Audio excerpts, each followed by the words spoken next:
Okay, I have a guest and I have to honor her time and honor those that are going to be joining us, especially because of her today. And I'm always saying this whenever I have a guest, that it's a special session because you're not just going to be hearing FolaFayo talk about anything per se. We're going to be hearing someone else's perspective through their own lens, their polished lens and all that. So thank you everyone for joining us on another session of Thriving Thursday. Today is Thriving Stories with Yetty Williams. I know some of you would have seen her around, but today we're going to meet her a bit more personally. Yeah, the kind of questions I ask on Thriving Stories. So we're going to give her those questions today to start. But thank you again for joining. And for those who will be joining us, who are joining us for the first time today, what we do on Thriving Thursday is have an opportunity to learn together a tip that can help us thrive in every season or space we find ourselves in. I think that's one major lesson that I've come to discover in the last few years, that God is amazing. God is faithful. The solutions to whatever it is that we need in our space, it's not going to put it far from you. So whatever it's going to take us to thrive where we are, He has it for us. If it's going to be an idea, a solution, a connection, a network, it just takes us, looking out for it. So today we're going to be hearing some thriving tips from someone's thriving stories in our journey, so far. So thank you everyone for joining, and thank you Yetty for joining us today. Thank you for having me. Looking forward to the conversation. Awesome. It's good to have you. And I mean, for those who probably know Yetty a bit, you will know the reason why she had to be one of the considerations for this month. In fact, she had to be the only consideration for this year, for this month, because it's Mother's Day this week, because I will call it this week because we celebrated it on Monday, but everybody's waiting till Sunday in some churches to actually celebrate it proper. So as far as I'm concerned, it's like a week celebration in some setting. All right. And Yetty is in the mommy space, but I'm not going to say anything more about her, except that she's the founder of LagosMums, just to confirm what a lot of people know. Instead, I'm going to ask Yetty to tell us a bit about herself. But Yetty, when you're telling us about yourself, right, we want to know some things that people don't originally know about you until they become close to you. All right. So that's what we would like to know today. So I see your eyes rolling and you're like, oh gosh, what am I going to disclose today? It's like playing the game two truths and one lie. But you know what? Just let us know a little bit about yourself. You could give us a hint about your background. You want to tell us about your educational background, what you studied in school. But then we also want to hear some juicy things, not just the application style introduction, right? Okay, well, so my name is Yetty Williams. My full name is Yetunde. And in fact, I'll kick off with something many people don't know about me. The reason I prefer Yetty versus Yetunde is, first of all, when I was growing up, my mom went to a wedding and she said they introduced the bride as Yetty. And that was when she fell in love with the nickname. I said, that she has a girl. And because, we all know that Yetunde, or not we all know, but Yetunde literally means mother has come back. And my dad's mom had passed many, many years ago. In fact, he lost his mom when he was about 10 or 11. So they always knew that if they had a girl, they were going to name her Yetunde. So which represented that mother has come back. And so when she went to this wedding, she fell in love with the name and had never heard it before. That, oh, wow, Yetty. So when they had me, Yetunde is my full name, but she's always called me Yetty. In fact, the whole family has always called me Yetty. My dad's nickname is all based off Yetty. But the funny thing is, whenever I got into trouble, that was when she would call me Yetunde. I would hear Yetunde. So I found out that actually, anytime I hear Yetunde now, obviously I'm much older now, but still it's stuck. And Yetunde for me was always, what's the problem? What's the problem? Yetty is everything is all right, So funnily enough, that's why I prefer Yetty.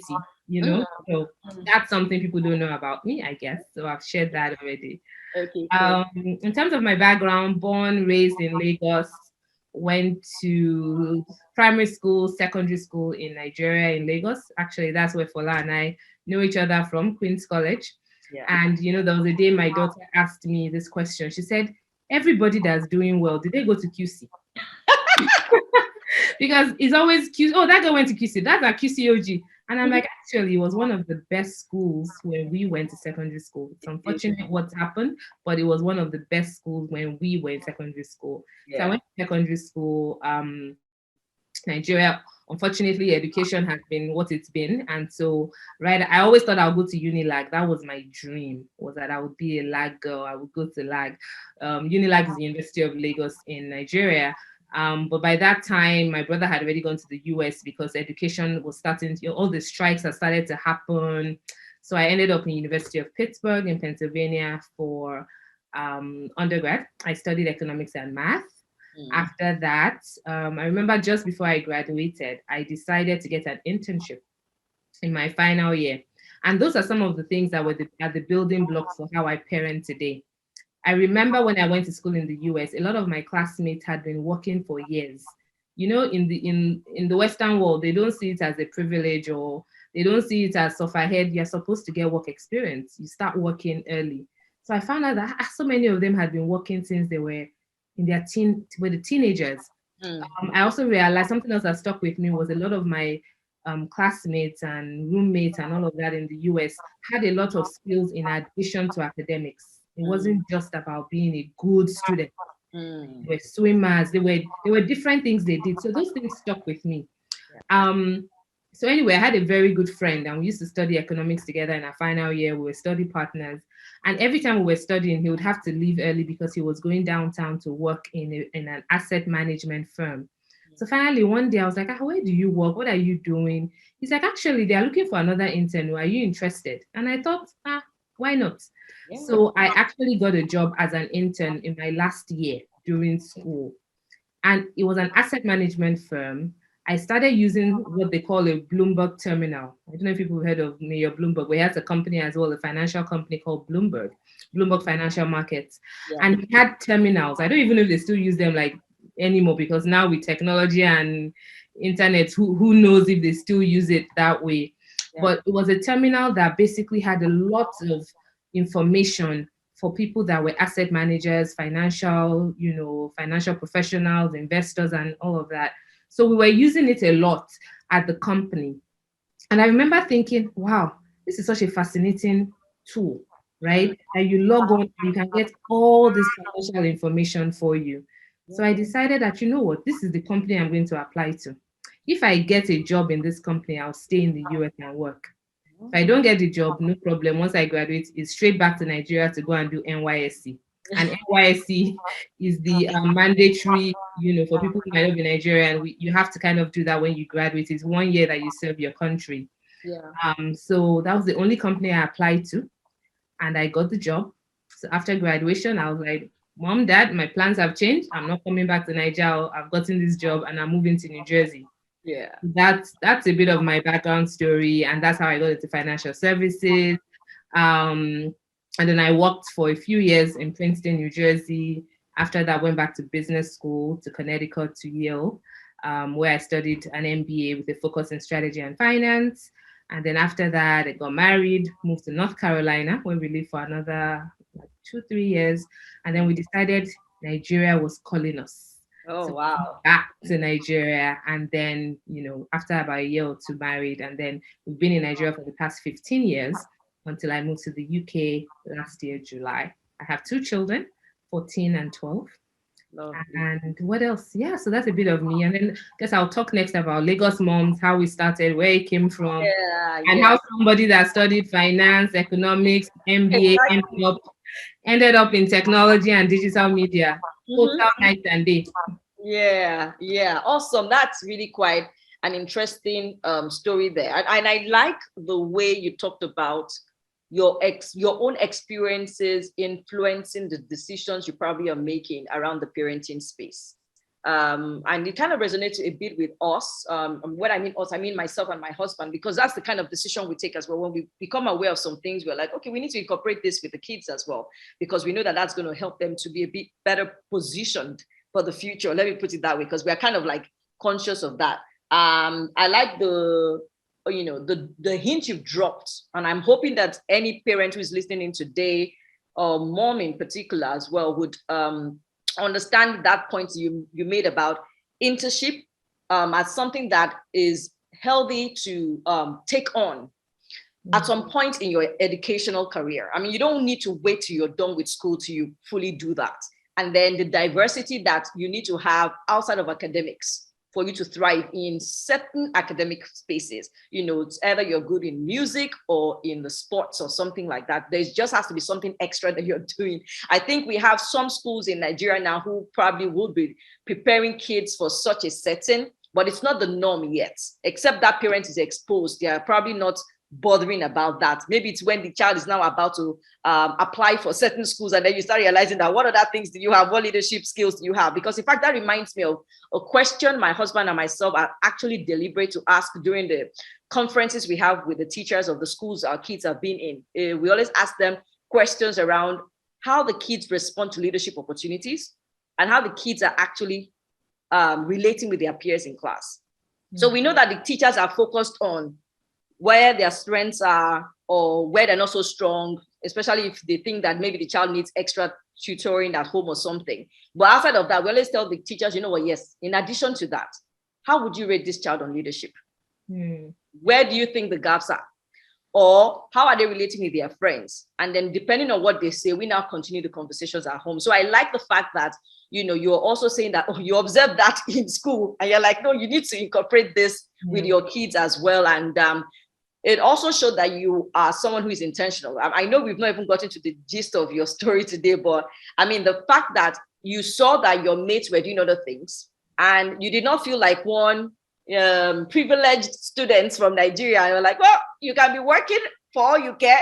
I'm here to school, because some people have that approach. You're like, why shouldn't I take an opportunity to also go work? And of course that led to other decisions in the future for you. And so the question I'm probably will be asking some parents listening in, or who would listen to the podcast version of this, is, are you helping your children to spot opportunities? Are they aware when opportunities are there to say, I would like this? And even if they can't take it on their own, to be comfortable enough to come to you to say, I'm seeing this, I'm sensing this. What do you think? Should we try it out? Because I think it's really very helpful. Sometimes we never know why that opportunity came at that time, or the awareness for that opportunity, why it came at that time. So I really appreciate that you've dropped that with us today. Okay, so going back a little bit back, let's backtrack a bit. I know that for us, we're also in the marriage space. My husband and myself, we serve in the marriage space. And one of the questions we ask a lot of our couples sometimes is what their background when it comes to marriage was. What did they see in the marriage space? Because those things actually influence who you are in your marriage, right? Or the thinking you have around marriage. And so for you growing up, outside of this experience that you shared a little bit with us, on what you were seeing in school and how you wanted it incorporated with your kids, what did you see about parenting growing up, either in your family or with other families that were close to you? What was the experience like, and what ideas were coming to you as you were growing up? Did you have anything specific that you were probably hoping to embrace or hoping never to embrace? That's an interesting question. And, when you're talking about extracurricular, I wanted to drop one more thing. When I was at business school at Yale, I don't even know where I got it from, but I was always the child who would put my hand up and try stuff, right? And so I applied to join the students committee. So I was part of the admissions committee in my second year in business school. And that solidified it for me, that it is not just about your academics. It is not. Because even to get into Yale, I got into Yale and Cornell, and for business school. And you know what? A lot of the things that went into my application, it wasn't just that I had work experience and I got a certain grade in school. It was other things, volunteering, being a leader, doing all of that. So when I joined the admissions committee, I realized that, you know what? It's like a pot of stew. You have to put different things in there. You can't only put meat and, Maggi. You have to mix different things. And it's the same thing with a child who's presenting themselves to go anywhere. What exactly are you bringing to the table? And this was even back then. Now it's even more competitive. So you cannot afford to say my child is just good in math and English. What else, right? So personally, I'm very intentional. My children, I call them my projects. And from as young as they were 5, I've had a CV, a resume for each child. Wow. So we've been running a resume, everything they're doing, everything they win, every award, everything they participate in. We've had it as part of this resume that we've been growing since, like I said, they were 5 or 6. Right? My children have been playing piano since they were 3 years old. And one of the things I did in the early days was expose them to a lot of things. When you expose children to various opportunities, they are going to, number one, learn to have a growth mindset that we try stuff. Even if they don't like it, I never let them drop it in the middle. I'm like, you don't have to like it, but we've committed to it. So you're going to finish it Mm-hmm. because there's always something to learn, no matter what it is. So they've learned that. So even if they join volleyball, chess, public speaking, gosh, I've signed them up for so many things, right? Thankfully, music is something that has stuck and they both love it and they've been doing the exams. And in fact, that leads me to another point that we can get to. When you pre-plan, you never know where it's going to take you. So Mm. only just last year we moved here to the UK, as I mentioned, and because of their extracurricular and how far they've gone in music, it gave them very, very solid scholarship opportunities. So I tell parents, never mess around. Don't just see it as whatever.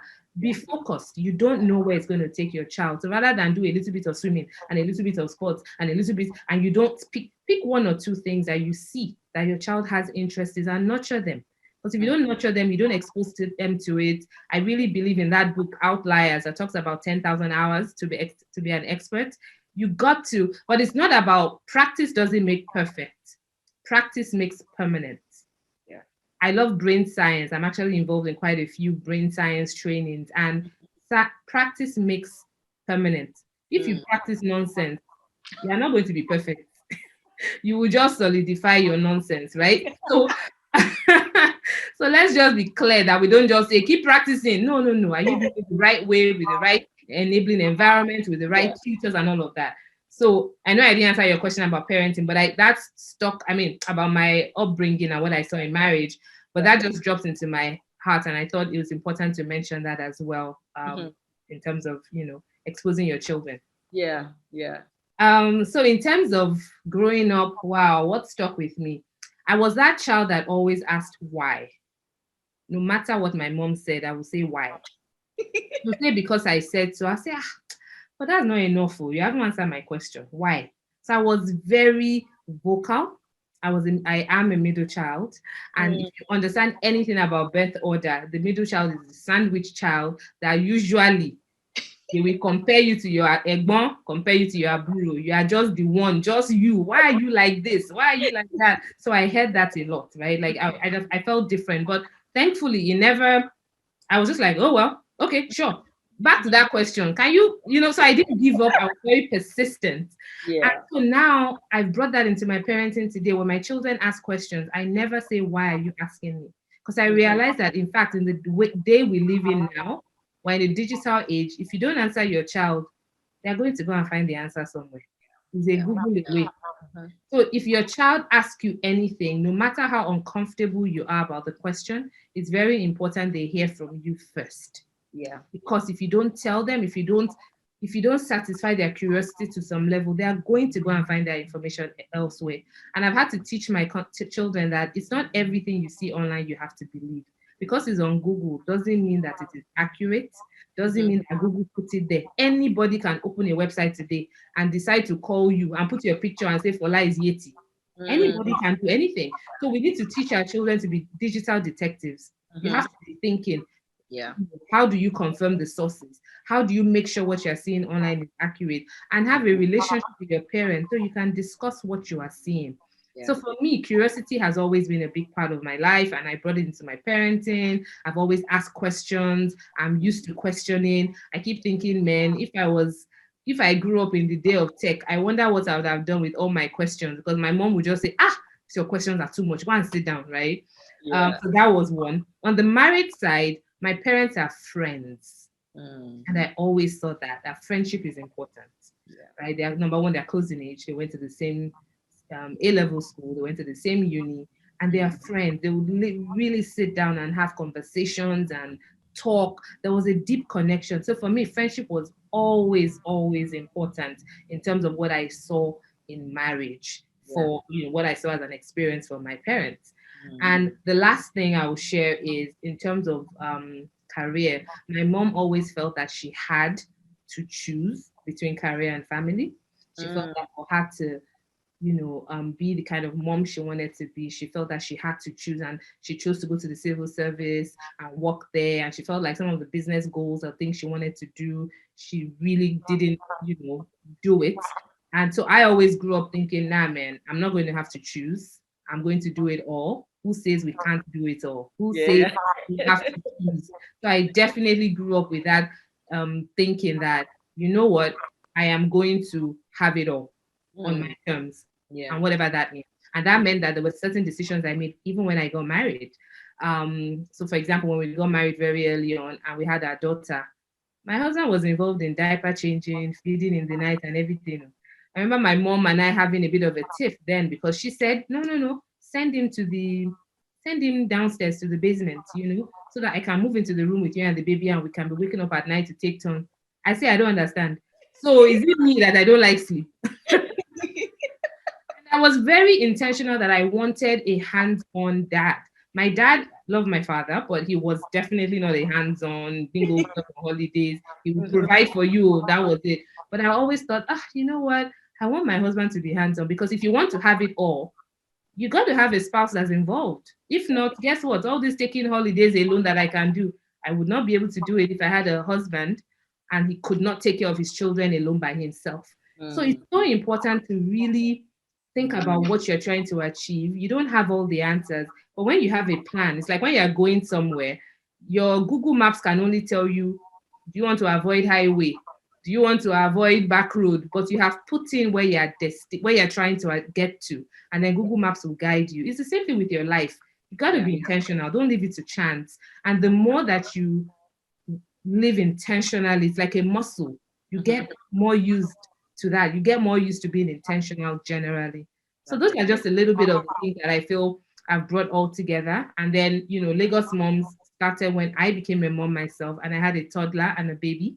And I was always asking questions. So that's why we should not look at anything with a small eye, because I've always been a questioning person. I've always been somebody asking why. I've always been somebody pushing the envelope saying, but why is it done that way? Because it's done that way. Who says it's correct? Right? It might have been frustrating when I was a child, but that's the same thing I've brought now to create a community that says, listen, moms, you can have it all. You're supposed to live an abundant life. You're not supposed to choose when you become Mrs. and mother, then everything else becomes a back burner. No, you're supposed to still remember that you have dreams, you have goals, you have things you want to achieve. You just have to be flexible because the seasons are different, right? When I had babies versus now that they're teenagers, what I can do with my time is very different. So let's be aware of seasons and give ourselves the time and the space, right, to fulfill what each season is meant to be. Yeah. Fantastic. That's amazing. That's amazing. I think one thing that's kind of tingled my ear a bit, the first time I'm hearing that. So even though I know we are doing what we can to intentionally position as well and prepare, we actually haven't been documenting it into a CV yet. So that was a very big tip you dropped there. And I'm hoping that, parents will be able to take that on, because until you start to, it's just like saying, when you take a regular finance class, or you have a conversation and then the analyst or the coach tells you, go document what you have on paper, your assets and then your liabilities, and you go to the list and then you find out that I don't have anything on my assets or something like that. And then you're like, okay, now I have to consciously work on that, right? That's what starting to create that CV will do, because on the items that that you don't have anything as fascinating or the way you would want it to look, you are now consciously looking out for those things to fill it, because you know that you want it to look a particular way by the time you need to present it. So I really like the fact that you mentioned that. And of course, the practice makes permanent. I'm actually also a freak when it comes to the outliers concept. When he was Malcolm was trying to basically demystify what it is to be a genius, I actually make a mention of it all the time. And I think that it's one thing that if we understand the concept, it will help us with comparison. I believe it will help us with comparison, because you basically look at people who are doing it differently or better, and in your mind, you're like, they probably have done more hours than you. And so you just know that you have to go do your hours. That's what I always tell myself. They've done their hours, go do your hours, and all of that. But knowing that it's also helpful for us with our kids paying attention and focusing on those opportunities like swimming, music, some of the things you mentioned as well. And I think the last one is that I think caught my attention as well in your last response was you saying that you had made a decision of how you wanted your family setup to be, and you were now saying again that your spouse had to be involved. And so the question is, for anyone anyway, is how are you letting your spouse to be involved in the whole setup? Because sometimes because we've not thought about it. We're not creating that space for our spouses to contribute. That's what's happening with a lot of moms, actually. We're not really creating that space. So for you, some other ladies would have felt, my mom wants to stay with me. Okay, mommy, moving. You understand? Because they're not thinking about it at that time that, oh, this is the time for him to come and learn how to do it and connect with me on how to take care of the kids. Because when mommy, you go, we are on our own and I'll be the one alone with it. You thought through about that before that time. So it was easy for you to say, no, this doesn't connect with the picture that I'm seeing.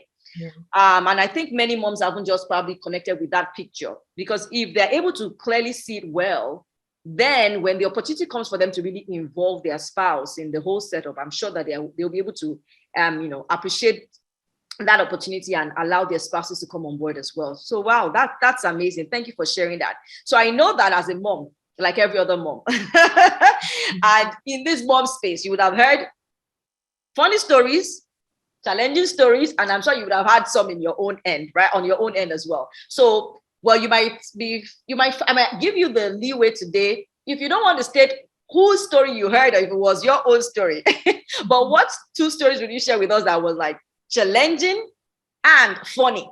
Challenging as a mom and funny. It happened to you, or you heard it in the mom space. Right. Funny. Okay, the funny one that's jumping to my mind is so we were on our way to school in Lagos when we lived there, and there was traffic on the way to school. And so my son, he was 5 at the time. He said, imagine if we had a flying car now, right? Him and his sister were talking, she's 7. He said, imagine if we had a flying car now.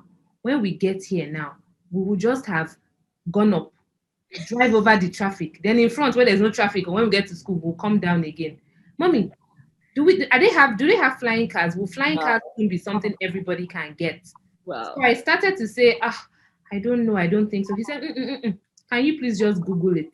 Wow. I was like, wow. And because remember, I'm a parent who encourages conversation. I didn't say, what do you mean? What do you mean? I'm telling you that, we can be so defensive for no reason. Yeah. You know what? You're right. So I picked up my phone and I Googled it. And I remember then seeing something about how they were working on commercially flying cars that will soon become commercially available. So we discussed it, and I said, wow, imagine by year so and so they are planning to work on it so that flying cars become available for everybody. He's like, hey, you see, and they continued their conversation. He was like 5 or 6. And I remember then that thing stuck with me. He said, mommy, please just Google it. We have a generation of children who believe that all answers are available. That's right. And that's one way parents create a barrier. When you become that parent who thinks that you have the monopoly on knowledge, no, you don't. Your child doesn't need you for information. What they need us for is for context. Right? They need us for the context. They need us to be there so that they can conversate with us, bring things to our attention, ask us to clarify things. And when you don't know, it is okay to say you don't know. It's okay to say, you know what, I'm not sure about that. Maybe your child knows more. Let your child teach you. It's okay, right? So that's definitely one funny one that stuck with me. So if I don't know something now, I don't try to just foriba, I don't try to just bragado my way. I'll be like, I actually don't know. So we'll either go and research together, or I'll tell them I'll get back to them. And it also shows them that mom is a learning. They know that I'm a lifelong learner. I'm always learning. I don't suggest I have all the answers, but at the same time, they know that I believe that our brain is malleable and we can learn anything anybody wants to learn. You're never too old. The only thing is that they use that back at me. So, for example, my children are very musical. Neither of my husband or I are. Well, I was in the choir, but that was it. And so the other day, my son was saying, so you can't play any instrument. Hey, yeah. You mean for him, he can't understand life that you can't play an instrument, right? So he said, don't you want to learn something? I said, I think I'm too old, or I don't think I can learn anything now. He jumped up. He said, wait. Did you just say you are too old to learn something? Are you not the one that's always telling us that you can learn anything at any time that you want? Wow. He said, so don't say you cannot learn it. Say you don't want to learn it. I said, you're right. I don't have the time or capacity right now, or it's not an interest for me to learn an instrument. You're absolutely right. It's not that I can't learn it. So do you see, intentionality, it has become it's my second nature. And I thank God, because clearly God had in mind that I would be doing what I'm doing now. If anybody would have told me I'll be a parenting coach, I'll be doing what I'm doing, I'll be like, me, nah, wrong person, right? But that same intentionality is what has carried over into my business and what it is that I'm doing now. So that's on the funny question. Yeah. On the challenging, the very first time, remember I mentioned earlier about getting my husband involved with the children from very early on, right? So there's nothing I could do, he couldn't do, except for breastfeeding, right? Mm-hmm. There's nothing he couldn't do for the children. And we Yeah. thank God because they're very close now.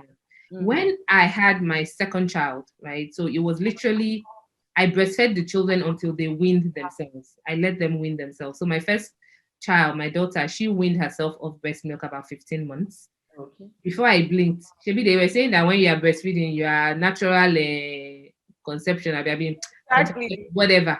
Yeah. But as she weaned off, and I was thinking, phew, I found out I was pregnant with my second. I was like, what? Wow.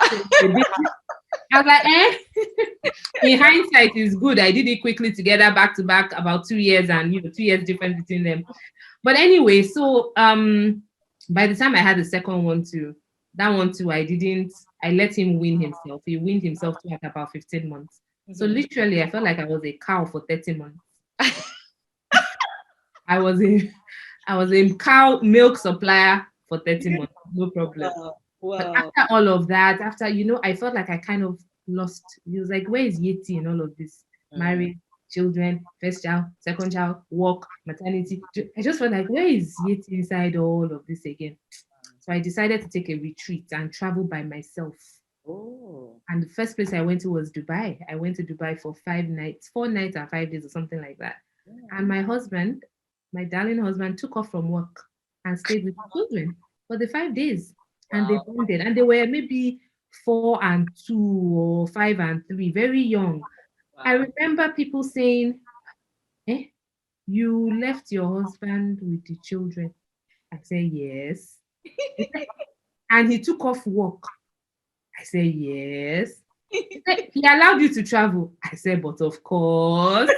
And I think for me, and when I traveled, oh my God, that was where I got a very clear instruction about something else I call myself, which is being an abundant living coach. God said there's a reason why my mentor, because I used to feel funny that I couldn't necessarily say my mentor as most people would say mom, their mom. But I just felt I love my mom, but I was like, it's not everything that I want to copy you. Do you understand? God said it's not a mistake that your mentor is a Proverbs 31 woman. Go and read it again. Everything that she did, she had every area, on point. Yeah. And if it's in the Bible, it is not a story. That means that is what I expect for you. He said there are a lot of women out there who are struggling because they feel they have to choose. They don't have their life in, it's not in harmony. A lot of us are raised to approach the 2 M's, Mrs. and mother. After you do those two, they're like, what again do you want? Go to marry. Exactly. What again do you want? Exactly. So he said, you are going to help women to realize they can have it all. And you're going to call yourself the abundant living coach. I was like, which one is abundant living coach? I've never read it. Do you understand? But I remember I've never written that fast in my life. He literally downloaded a curriculum. Like if you take women through these 12 areas and they're able to live their life in harmony, they are going to be happy. When a woman is happy and she's full, that is when she can be a great mother. She can be professional. She can be she can bring her whole self into her life. So anyway, so the challenge for me, I would say, is when I speak with women who are so unhappy, who are resentful of their children because they feel they made all these sacrifices for them. And then it's as if the child doesn't even appreciate it. But it's not that the child doesn't appreciate it. Your child has his or her life to live. They didn't ask you to put your life on hold for them. Yeah. They didn't. So you cannot make those choices, sacrifice for them, and then you put it on them at the end of the day. So that's definitely something that I would say is actually a burden for me is, listen, you are put on earth to be more than just Mrs. and mother. Yeah. Those are blessings, and we thank God that we have them, but that's not the totality of who you are. How are you continuing to work on who you are meant to be? So for me, that's something I feel like I'm constantly helping people to pull it out. I help women say, listen, don't compare yourself. Don't compare your winter season to somebody else's summer. put Right. your own Right. ladder up against your wall and go against your own, go on your own journey and get rid of the limiting beliefs. So many of us are carrying baggage. Oh my God. What Mm, somebody said, what one teacher said, one auntie told me I can never do this, one my mom said mm, this, my dad, and you are carrying that with you. Like I tell my children, when you go to the airport, and you check in your baggage, do you still carry the bag on your head? mm. Right? You check it in and you expect your baggage to get there when you arrive. I said Yeah. it's the same thing with when you kind of um give things to God. You don't pray, trust God, but then you still carry the baggage with you. That means you're not really trusting the Yeah. process, right? And so for women too, it's important to be able to identify where are you, what's going on. And that's what I do with my coaching. Where are you, what's going on, what's not feeling right, Yeah. where are the gaps? When you can identify what the areas are you need to work on, then you can move into the how. But if Yeah. you don't even know that, you Exactly. know what, I'm feeling low here, or I'm feeling unfulfilled here, or this is what's really stressing me out, or this was frustrating me, you can't start to improve it. Yeah. But I Yeah. hope I've answered your Oh, yes, common yes, yes, yes. I like that. And I challenge. like the fact that you've also confirmed something that I also had to learn. Some years back, I needed to take a holiday. And honestly, I was struggling for a while to take that holiday on my own. But you know what was coming to my mind as well at that time? You see these kids, when they start to travel, they're not going to come and say, Mommy, I'm traveling somewhere, come with me. They're going to go on this on their trips by themselves. And even if you say, Can I go with you? They'll say, No, I'm going with my friends. So this is the time for you to go your trips alone when you have to. So I totally feel you on taking that time out and getting the support from your spouse. Again, like what we've said earlier, bringing your spouse on board or involved with the decisions that will make for the setup to work for everybody. And what you were saying again about feeling comfortable to say that you didn't know, like when your son talked about the flying car. I think for a lot of us, what you said about it's not just about the information that we're supposed to be giving out to the kids, right? We're supposed to be able to help them to see the context that applies appropriately for them, especially from maybe the values of the family as well. You want to say that, well, in our family, this is how we want it done, right? This is the way we do it and all of that kind of stuff. But you can get the information out there, but in our family, this is the way we see it. That's the context that parents, should be bringing on board. But we need to get to that place, especially when we start having teenage kids too, because they are asking deeper personal questions at that time, right? And being able to let them know that some of the things that you're hearing outside, I don't know anything about it too.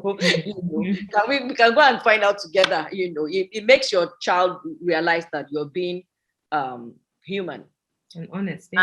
and sincere as well. Yes, and very approachable. Yeah. Because when they know that you are not perfect, they can be themselves. Because the challenge with some kids is thinking that my parents are all perfect. When I don't see myself like that, then I'm in trouble. Then I'm in trouble. So thank you so much for sharing that. Now, before we go to the gist around Lagos Mums, I see that time is going quickly. I know that a major theme that we talk about in this space is thriving. It's something that I share a lot about. It's something I believe. So I usually ask the guests, what is thriving to them? So you're going to give us your own thoughts on what thriving is for a parent or a mom. How would you describe a mom that is thriving? And how would you describe that child that is also thriving? When you say thriving, for me, I see it as abundance, living an abundant life. It's, the first time I started working on this idea of abundant living, what does it mean to design your life for abundance? What is abundance, right? Abundance is having more than enough. Yeah. To the point that you are even able to spill over and give away, right? So time, money, joy, expertise, everything, right? It's a combination of, living abundantly means that you have more than enough. You can't be thinking lack or poverty and you say you're living an abundant life. They can't exist. They're not in the same family. And when I think of abundance, I imagine a hose, a garden hose. If you're watering a plant, the way the water will be spilling. I think that's what abundance is, that idea that you have more than enough. So your tank is full as a mother, as an individual. It's so full that you know what? All you have to give is love. All That's you right. have to give is expertise. All you have to give is kind words. I remember who my mentor is, the Proverbs 31 woman. Her words were She spoke wisdom. Mm. Was optimistic about the future. Her house was in order. Her husband called her blessed. Her children called her blessed. She dressed well. She looked good, right? She was an investor. She was a businesswoman. If you study it, it was everything that makes you whole. She wasn't scared of the future. Yeah. She had confidence in what was coming. She was prepared. Winter didn't catch her unawares. Summer, she wasn't scrambling. She was prepared. So for me, abundance is all of that. Is that, you know what? You know, in the language that most people understand, they'll say visualization, vision board. Those ones we understand, that the universe will give you what it is that you open up to. Fine, whatever you want to call it. But the point is, at the core of it, you attract what you give. We are electricity. We are energy. You attract what you give. So if you're unhappy, you're sad, you don't like where your life is right now, and you don't do anything about it, pity party will not change your life. Right? I always say I don't do pity party. Okay, we've heard it, but what do you want? You can't not know what you want, and then they say you're unhappy. Something has to change now, and you're not a tree. So if you don't like where you are, who can change? It's you now. You might not know how, but you must know that you want to change, you want something different. Then go and find the expertise to help you get there, right? So, for example, I have coaches. I coach people. My children understand that. They know that mommy has coaches. They know that I know that at different points in my life, I need something different and I need the support to get there. Because what got you to where you are might not be enough to get you to where you want to go. Right? So you have to be willing to say, I'm going to learn. So for me, thriving is living an abundant life, knowing what you want per time, understanding your season you're in, and surrounding yourself by the right people. I believe that as women sometimes too, you need to do a toxic sweep. There are sometimes some people just got to go, right? They are not for that season in your life. If you're around people who drag you down, who say, is it only you? Those are people that are not having abundance lens. They don't have abundance lens. If they are saying, hey, only you want this and this and be like, no problem, thank you very much. It's what they know that they are given. But there's some other people you will speak to and they're like, you know what, I think you can achieve that. What do you need me to help you with? Do you need me to introduce you to somebody? There's a difference. So I think we need to be very intentional in surrounding ourselves about with people. And I think a lot of us say intentionality or intentional living, intention. What does it mean? It means to be present, to be clear. Doesn't mean you have all the answers, but you are clear that there's a path I'm on, there's a direction I'm headed in, and your ears are open, your eyes are open to hear from God. You can't do it alone, right? You have to be discerning. But I keep saying God doesn't shout. Doesn't shout. He walks with you, but he doesn't shout. But it's true. You have to listen. He's not going to come and break your head and say, bam, did you not? No. So are you listening? Where's your inspiration coming from? Things like that. Sorry, what was your question? Thriving mom. That's for thriving mom. Now, your child will thrive if mommy is thriving. Can we just agree? If your child sees mommy looking good, dressing up, going out, having friends, learning, today I wore some I'm sitting so you can't see it. I wore some hot red pants with knee-high boots today and a black. My daughter was like, mommy, where are you going? I said, nowhere. I just felt like dressing up. Like, you have to live the joy. Your children have to feel it in you so that they know that mommy lives a full life. So for your daughters, they know that I'm supposed to have it all. You can't be saying, my daughter, you can do anything you want to do. But then they see you, mommy, hello, you're not doing anything. It doesn't gel now. And the children today, they are very logical. They want to see what you're saying. They have to see you living. Same thing with my son. I want him to know that a woman is supposed to live her full life. He's supposed to respect women. So that when he starts dating in the future, there's a spec I already have for him in my mind. I'm already praying for that. Right? For my daughter too, I'm praying for the spec already for the husband. And they keep looking, mom, already. I say, you don't know that there's something called prayer credits. Exactly. When you pray in advance, I'm going ahead. You have to wait. They will just roll their eyes, right? But I really think thriving means having an environment in the home as well that's fun, that's loving, right? That's light. There'll always be problems in this world, and you cannot solve them. Hello. So can you focus on the three things you can do, which is your attitude, your actions, and your mindset? Yeah. That's the only thing to control. Mm-hmm. So with that in mind, what is your home environment like? Is it one where anybody can thrive, or even every plant would die because the environment is so heavy and so sour, right? So that's what thriving means for me: light, abundance, joy, showing up fully, acknowledging every emotion. I tell my children, no emotion in itself is bad. It is what you do with it. Yeah. An emotion is simply an indicator. Mm-hmm. And it will be very crazy when something sad happens for you to come and be laughing and say, I'm always happy. Right? So let's be able to name our emotions. And you mentioned something about the teenage years. Yeah. The teenage years, what you will get from your teenager is the work you put in before they became teenagers. Mm-hmm. There's no other magic to it. Yeah. It's what you put in place before that the teenagers are giving you. They're like return, it's like dividends. It's dividends. If you are not getting dividends, what will you do? You'll go and change your stock portfolio. Exactly. Same thing. If your children, you are seeing that there are things you are not getting or things you see you don't like, who can change it? Who can guide the change? It's you. Yeah. So that's Awesome. what I see. Fantastic. I think there's so much you've dropped. I'm like, which one am I supposed to emphasize right now before we go to the next question? Honestly, you've dropped amazing nuggets there. But I think the one that I really like that we probably need to pay attention to is the fact that our kids reflect our level of thriving. Really, that for me was a big one. If you're a thriving mom or a thriving father, it will show that your kids are also thriving as well. And I quite agree with you on how you show up and take things. Your children are watching and they will do the same.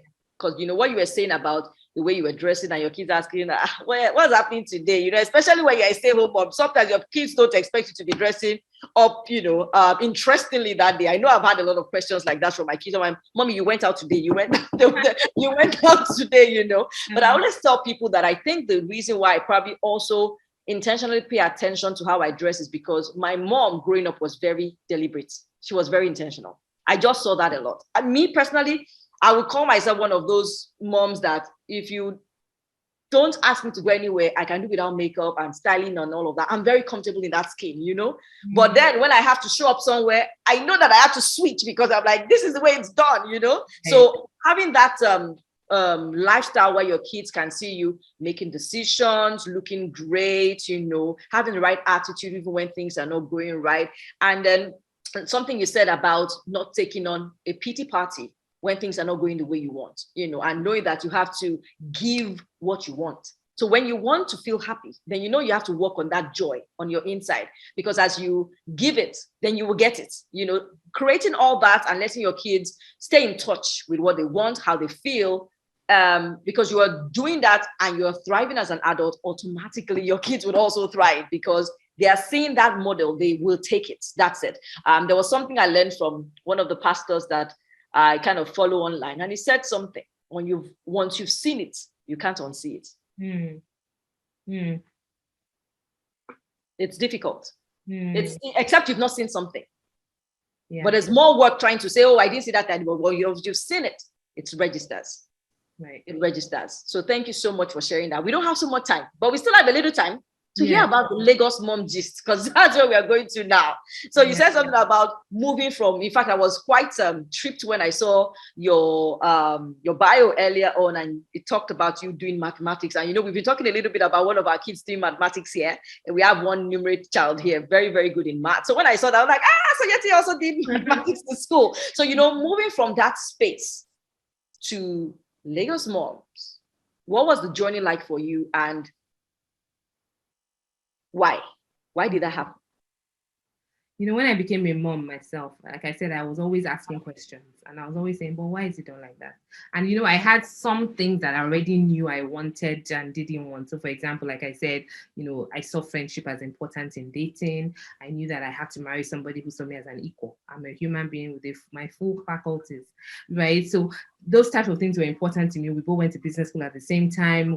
He's 1 year older than me. So there were certain things that were already in, place. So when we got married as well, and like I said, I was doing a lot of asking him, but why? Why? And I did a lot of research. So for example, I told you already about the challenge we had when we got married, and my mom couldn't understand why I wanted my husband to be, together with me in the room and everything with the baby. In fact, it got to the point where she said it was becoming an issue. Like, but then what am I here for? I said, you're here for other things now. It doesn't mean that we have to. I said, okay, no problem. Sure, you want to sleep in the same room with the baby so you can wake up at night. No problem. Me, I will go downstairs with my husband. I will leave the baby with you. When the baby needs me, call me. So I've always been a bit radical. My mom was like, of course, that's not what she wanted. So she was like, okay, fine, no. However, so it was a little bit of a cliff. I also decided when I was a new mom that I would breastfeed exclusively because I had done research and I was convinced that, you mean this breast milk, you can't go back on it. And this is the best start for a child. I'm going to feed my child exclusively and I'm going to leave them to win themselves. My mom couldn't believe it. Yeah, why? When there's formula. I said, no, I'm not going to do formula. To the point that when I had the baby in the US, in the US, they'll give you all this they'll give you all these things to take home. Yes. I didn't plan to use it, So I remember one day when I was sleeping and my auntie, God bless her, who I stayed when I had the baby, and my mom, they were like, let's not disturb her. So they came into the room when the baby was crying, he was hungry. And I think I didn't have any milk expressed yet. So they came into the room to try and get the formula to go and mix it for you. I just happened to wake up and see her red-handed with it in her hand like this. I said, what are you doing? She said, she woke up and she was crying and, we didn't want to disturb you. So we said, let's take. I said, I said, but did I say I have any other work? And this is what I have chosen to do. No. Do you know what? I threw them away. I said, Shay, if they're not in the house, you people cannot go behind my back. Exactly. Like I said, I have a little scoy. But that was really radical. Well, it's that middle child thing. You just kind of are like, I got to chart my own cost type of thing. Yeah. So anyway, so that was really, so when I was a new mom, I realized that there were lots of questions that I wasn't necessarily just relying on what my mom and mom-in-law said. I found that I would go online, I would research, I would ask questions, and I would look for relevant, valid sources. I won't just say one blog said, I would go and say who said it, very... I did internal audits when I worked after business school, and I think that audit has never left my system. I'm very, So anyways, that was when I started doing a lot of that research online. I found, as a mom in Lagos, all the information was taking me to the US, to the UK. There was nothing for me as a mom in Lagos, Nigeria. Yeah. So when I had my second child, I actually took a break from work. I had been working 9 to 5 all the time. I wanted, like I said, I was very intentional. We live far. We lived in VGC. My office was in Ikoyi. The roads were not even as good as they are now. So traffic was just mad. I was like, nah, man, I can't do this. How will I, that means in the morning you're leaving early. By the time you come home in the evening, it's late. So thankfully, I had made a lot of good financial decisions, and my husband and I were in a position where I could afford to take off work. So I quit and I said I'll stay home for 18 months. And when my son starts school, that's the baby, I'll go back to work. Yeah. It was during this time at home that I started LagosMums. It was during that time at home that I said, this idea I've been playing with. I'm sure there are other moms too that have questions. I'm sure there are other people that need this information. Let me create a website, a forum for us to be able to connect with each other. This was over 10 years ago. We're older than Instagram, to show you how long we've been around, right? So that was what started my 3 Ps, my passion to purpose to profit story. Passion because I just started it as a side hustle. When my son got to 18 months, 2 years old, I did go back to work. I did go back to 9 to 5, but I realized then that I had already beaten that bug of entrepreneurship, and I was on the journey of what I was supposed to be doing. I'm supposed to be a connector and a solution provider for mothers, for families, and for parenting in the digital age. Yeah. So I continued doing it on the side, right? I was just, blogging now and then and everything. And I've always loved writing. I've always dreamt of owning a magazine when I was a child. My dream was to have my own, like Genevieve and stuff. So I was always a writer. So writing wasn't difficult and everything. Well, fast forward, I think I started LagosMums in 2011. In 2014, God put it on my heart to hold a conference, a seminar for parents. Yeah. A parenting seminar. And I said, parenting seminar, who's going to come? Everybody. Parenting is one of those things you don't go to school for now. So don't anybody answer me. I don't say I'm an expert, but I believe that provision comes after obedience. I meant that provision comes after obedience. I said, okay, fine. And then he told me, you're going to do this conference or this seminar at Wheat Baker Hotel in Ikoyi. It had just opened there. So it was a nice, fancy, That's it. expensive hotel. I said, Baba God, how now? How?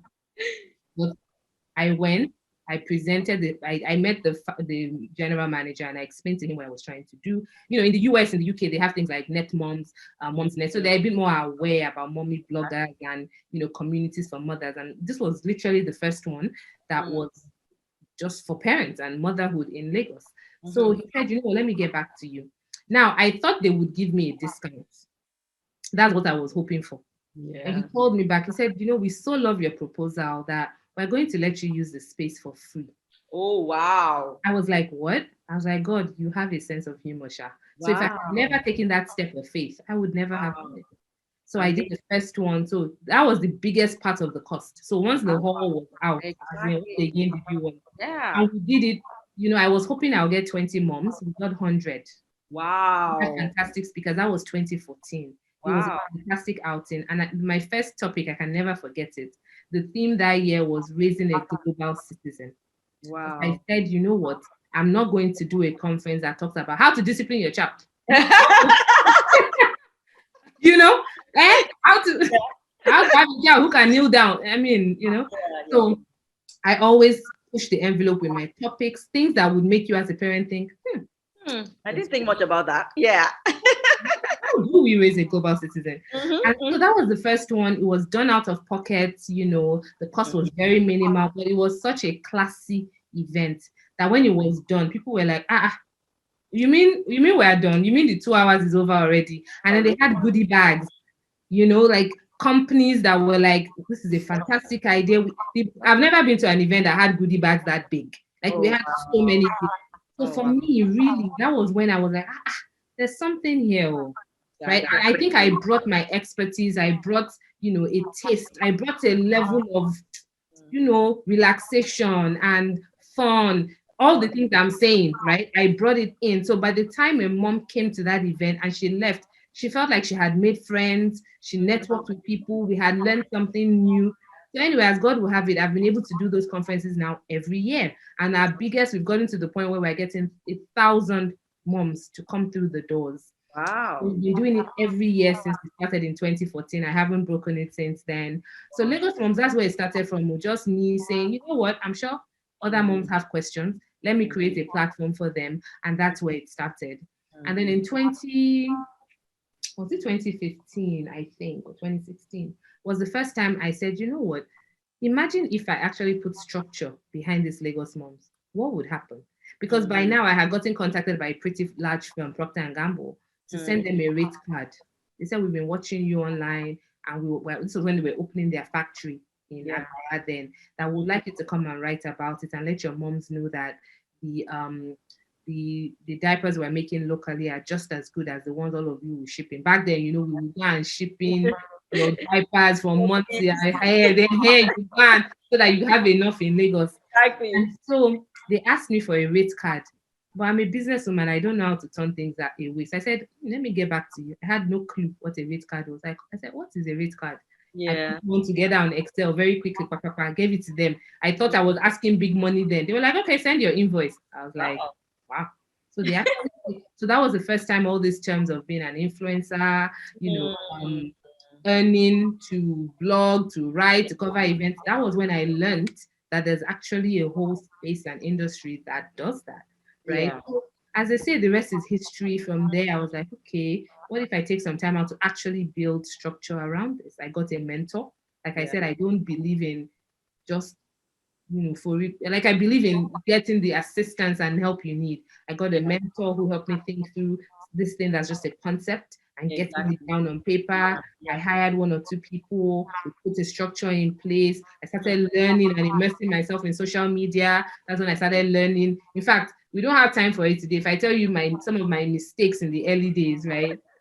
So that's really how the journey started. It started to grow. I started to get more and more regular work because our monetization strategy really is a company that says, I want to advertise my products and services to your database of moms. We're one of the only companies. I mean, there are more mom blogs now and mom communities, but then literally we're the only company that if you were saying we want to speak to moms and their families, LagosMums, that's what we had. So I had an email database. I knew my contact very early on. All this intentionality came to play.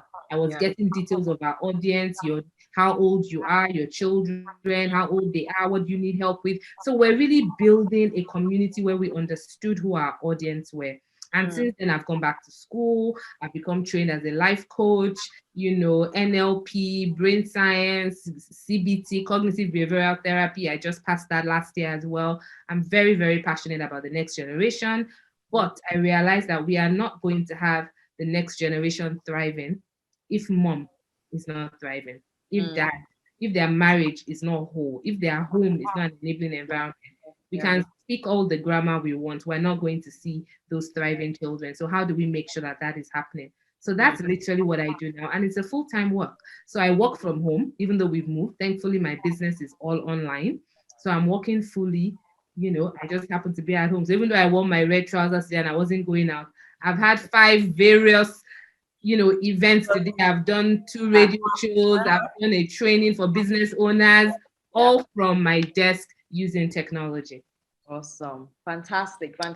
I really like the way you've profiled the journey so far, because I know that for a lot of people who are starting, one thing for sure, you mentioned the number of years you've been here, because a lot of people tend to get that a bit in the back of their heads. They don't remember that what they see today for a lot of people is a lot of work over time. It's a lot of work over time. And so that's one thing I'm hoping that someone who's considering, okay, I want to start something today. Well, yeah, but you must be ready to put in the time, because the time is required, right? And then, of course, when you started, you did take a lot of steps, a lot of faith steps, because going to the hotel in Ikoyi and telling them what you wanted to do for something that had never been done before, just because you heard God give you that instruction. Because I'm asking, how many of us are in a space where we're doing things for the first time and we're like, that sounds a little bit silly. I'm not sure anybody's going to want to listen to me. Because a lot of decisions you're going to take that will not be normal, right? And then, of course, you mentioned having a mentor, realizing at some point that the structure was now required, because it was now no longer about, oh, I like to do this. You now had to be like, okay, well, for me to move beyond this stage, we need to do something that was formal and intentional, enough for people to want to connect, because then it's predictable. And of course, now you've gotten to a point where, there are other things you're providing. You didn't start that all at once, because a lot of people would think that, oh, Yetty had it all, by the time she, launched, she had it all, until we hear stories like this. And I think it's something that we probably need to keep saying from the mountaintops, from the rooftops over and over again, that there is always a process, there's always a time. Just, keep your hands on that place of passion. Get the right support you require and stay with it. Because that's what I just hear you saying. That's what I hear you say. I was going to still ask you a few more things right now, but I'm looking at the time. I'm like, I need to let Yetty go. But I'm not going to let you go without you just giving us your final words. I mean, to a parent today, or to a mom, maybe something to a parent or something to a mom, or something to someone who is also suffering. I know you've said quite a bit. Someone needs to actually go and listen to you again and like pick those points and say, okay, she said this. I need to be mindful of this, right? But what could you be leaving us with today? So the first thing I want you to say is, how could we connect with LagosMums offers? If someone isn't, really connected with what LagosMums do today, how could they connect? And what would be your final words to us? Okay. So in terms of connecting, in fact, to that point, I mentioned that we moved to the UK last year, and my son said, so what's going to happen to LagosMums? Are you going to hire somebody to be on the ground so that they really know what's going on? And my consultants, because I carry them along. They know, they've been at every conference when we started in 2014 up to now. They are there with me at everyone. They know what's going on. They know the planning. They know the conversation. When I get a new client, I tell them, like I said, LagosMums is what I'm mainly known for, and the website and the platform and social media and all of that. But I've also become, I'm a coach. I'm a life coach, and I work with clients. I also offer digital media marketing services, because I found that a lot of people, They don't know what it means to use technology properly to grow their businesses. But everybody knows they need to be online. But the question is how, what do I do? And once again, I've realized that my special sauce is my unique factor. The fact that I've gone to school, I have an MBA, I've gone back to school to get a degree in strategic digital media marketing. And guess what? I've run a business in the digital space for a good 10 years. I've seen every trend, I've grown through it, and I have the staying power. When you combine all of that, it's a very different offering. Yeah. Right? It's a very different offering that I'm giving somebody when I say I can help you with your business plan when it comes to digital strategy, because you cannot afford to say, oh, I don't like technology, I don't get it. I said, does it bite? Yeah. Technology does not care if you're a man or a woman. It doesn't have a gender. If you know how to use it, it will respond to you. You know, so those are all the things that I now do. So it's almost like you open a shop to sell bags. Then people are like, but I need a shoe to go with the bag. I want a dress that will go with the bag. Fine. Yeah. But, you know, but maybe you started as a shoemaker and a shoe seller. Same thing. But for me, everything I do is actually intertwined. Yeah. You know, my parenting community, I started it online, and it's largely online, right? Yeah. We didn't have an office until at what point in between did we have an office for a few people. And then after a while, when I realized how much time my team were spending to get to the office, I said, it doesn't make sense. So even way before COVID, when everybody was stuck at home, my team was virtual. I said, you know what, rather than spend 3 hours coming to work, exactly, and you spend 1 hour waking up, then before you know it, you're thinking, oh my God, I'm going to enter traffic again. Why don't you just work virtually? I will just give you data. We will have core hours. And if you take the piss, you were out. That meant because you're working from home doesn't mean you're not working. And that's one thing I found. Please, please, please, if you are going to be given the flexibility, you have to do your part, right? So when I used to work 9 to 5, I remember when I got a particular job, and I knew what I wanted as a mom. So when my child, you know, I told you I went back to work, right? Yeah. I'm going back a little bit to make a quick point. And so I was interviewing for a role as a consultant. And I remember the interview with the CEO. He was a British gentleman. I said, you know what? My children are very young, and I want to be a hands-on mom. And, you know, the flexibility is important to me. And I remember as I was saying it in the interview, I thought, Yetty, you're bold though. They haven't even you're already saying. Yeah. And as a result, I'm raising my children, especially my daughter as well, to be confident, to ask, what's the worst that will happen? Maybe but if you don't ask, you will never know.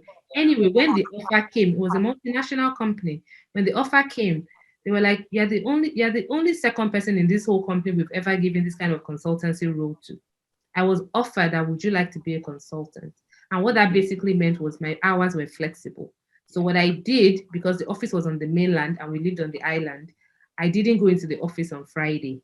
So Friday was the day I would pick the children from school. If you call me, I won't answer you. But what that meant was on Monday to Thursday, I worked hard. So that there was never the question that, it's because she's only doing 4 days. If anything, my boss would say, man, the thing you get through in your 4 days is more than the people that come every day, actually.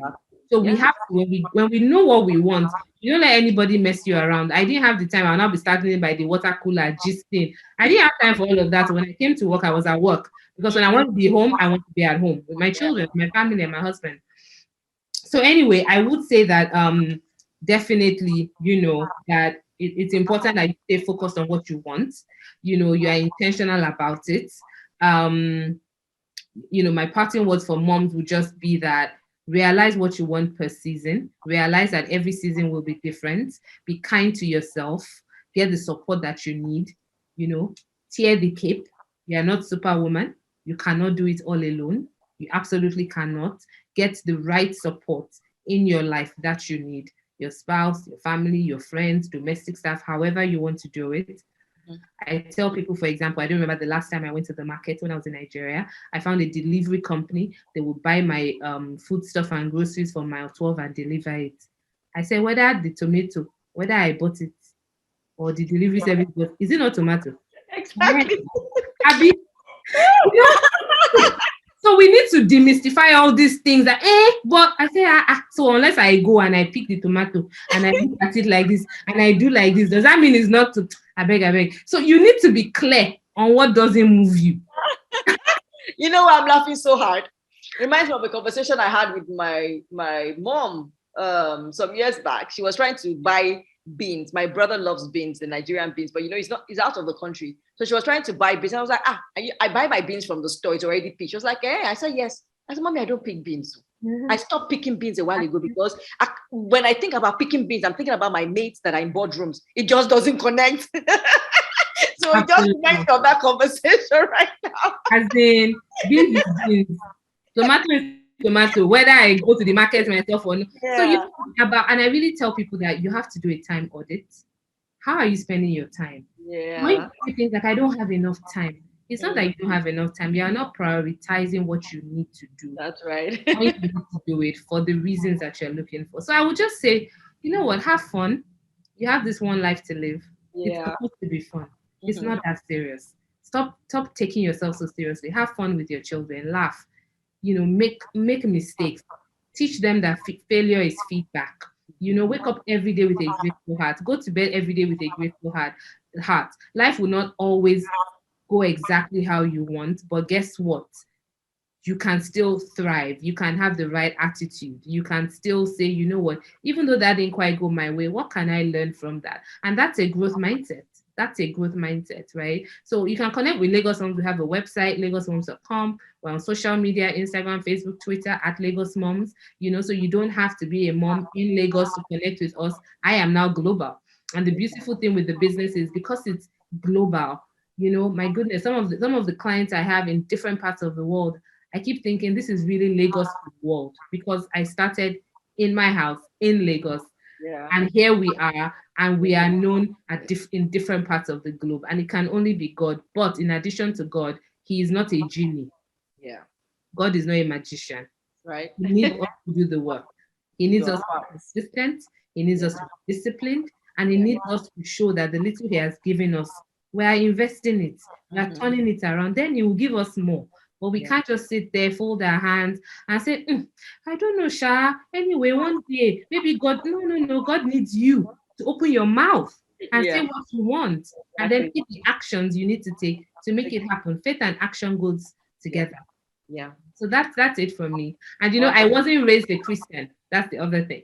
When I became a Christian as an adult, I said, you mean this is all that's in store for a child of God? Is on.